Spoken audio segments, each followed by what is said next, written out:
things off by taking you to Australia to meet someone with a keen sense of style who actually has a Batmobile to go with it.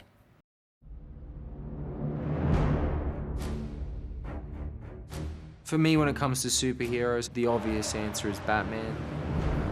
I love the mythology of Batman. I love that he doesn't have any superpowers. He's got to rely on his brain, which is, I think, a better life lesson for people. The Dark Knight is moving from the screens to the streets of Australia. I'm Zac Mihajlovic, and I've become the Australian Batman. And the superfan is letting that imagination run full throttle. The first movie I ever saw in the cinemas was the 1989 Batman. I think I was 6 at the time. It seemed to burn in my brain, and I knew once I saw that Batmobile that one day I'd have to have one. Back at the Batcave, Zac's obsession ratchets up. Yeah, everything seems good there. Yeah. He has some powerful help in his arsenal. Grandfather John Green is an engineer, and stepfather Scott Cox is a motorcycle builder. It's a lot of people relying on you to make sure the thing keeps going, and we kind of don't want it to fail halfway through a job, because Batman can't have failures. Their mission? Build a full-scale, street-legal 1989 Batmobile from scratch. To make the Batmobile roadworthy, you have to deal with pollution laws, so we had to put a modern engine in it. You need to have sort of lights that are safe. It needs to be a certain ride height. Obviously blinkers and indicators, mirrors. I mean, the book's that thick. 2 years later, their masterpiece is ready to rumble, minus the weapons. In the front of the Batmobile's probably the most iconic. We've used an actual working turbine here that Scotty's handmade. This one's wind-driven. We've had to make a couple of changes from the original Batmobile simply because we've used modern technology. We've had to use an open wheel, so we got airflow and the brakes don't overheat. We've also got our little side blinkers there for road use. My favourite part of the Batmobile would be the way the hood opens. It's different from the original, which sort of slid forward, but we've had to go with this design so it's waterproof and it's safe. And you just push down and it locks. We've also got the wings here. We managed to source these from the original Batmobile. The hard part was moulding it to something that we'd made. What Batmobile's complete without a working afterburner? Scotty made this, handmade it, and we're going to fire it up later.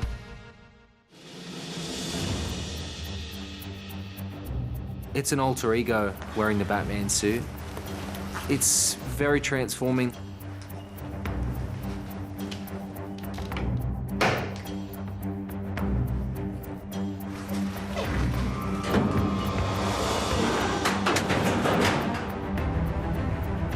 The first time I drove it, I heard a noise, and obviously I was very nervous of the car and didn't know what was going on, so I pulled over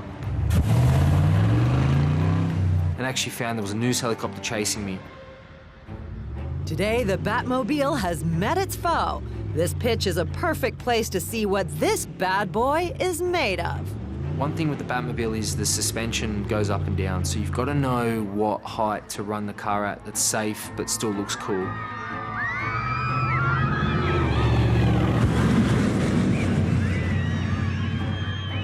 To drive it is the most amazing feeling. You've put a lot of blood, sweat and tears into something and you can be really proud of it. And then you see people's reactions. And then it sort of sinks in, you know, that, you know, you're driving around a Batmobile. But this Cape Crusader also likes to use his toy for forces of good. So he's got a job to do.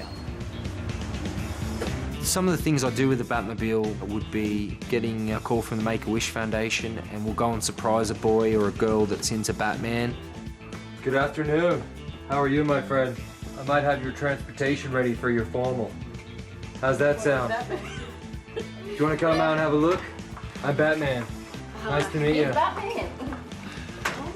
Sorry I'm a little late. I had to take care of some crime. Yeah. A dream come true for Aaron. Have a good night, Aaron. Yeah, thank you. It's those moments that remind this real-life superhero that his car has powers beyond the imagination. Welcome, Aaron. Thanks, my man. Thank you. You have an awesome night. Yeah. Did you get a shot? Were you expecting that? No. The effect that it has on people is something I still can't get my head around. There's There's a part of them maybe that enjoys that something that's a fantasy has come to reality in some way. It's very humbling, and I don't want to lose that feeling of the gratitude. Okay, we explained where the Batmobile came from in that story, but the Batsuit in that story came from Canada. David Pea's company, Universal Designs. Universal Designs, right here in Ontario, made that outfit and made this one as well, eh? So what exactly is this? This is actually a movie replica leather motorcycle suit. This is real carbon fiber Kevlar. This is all form-molded leather over motorcycle-grade body armor. I mean, it's a tank.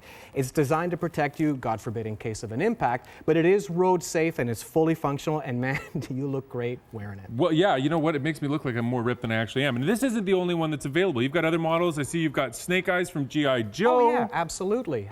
We've got a lot of different lines, from Snake Eyes to Superman to Kiss, and the list just goes on and on and on. Again, we're licensed by the studios. That would be nice to ride a motorcycle in that Kiss one. And there you go, more Batman. There's Bane with Batman with Superman looking over his shoulder a little bit, going to clean up the mess. So this is exciting stuff. How much would it cost to get something like this? Well, jackets start at about $429, go all the way up to even $7,898. Full suits can be anywhere between $1,200 to even $1,900. Again, there's a lot of carbon fiber, Kevlar, luxurious materials, and all of this is made by hand. So again, there's a process and naturally a cost, but my goodness, I mean, something like this, a lot of people value it at a lot more. So again, you certainly do get what you pay for. Yeah, absolutely. You can't put a price on feeling this awesome. And so we're going to have a link on our featured links site to where you can get this. And I should just mention that when you know, to put this on, it's not a one size fits all. No. These are all sized by customers, standard garment sizes, shoe sizes, belt sizes. So again, doesn't matter how you build, we'll get you suited up. Right on, David. I'm going to go kick Bane's butt. Good luck with that.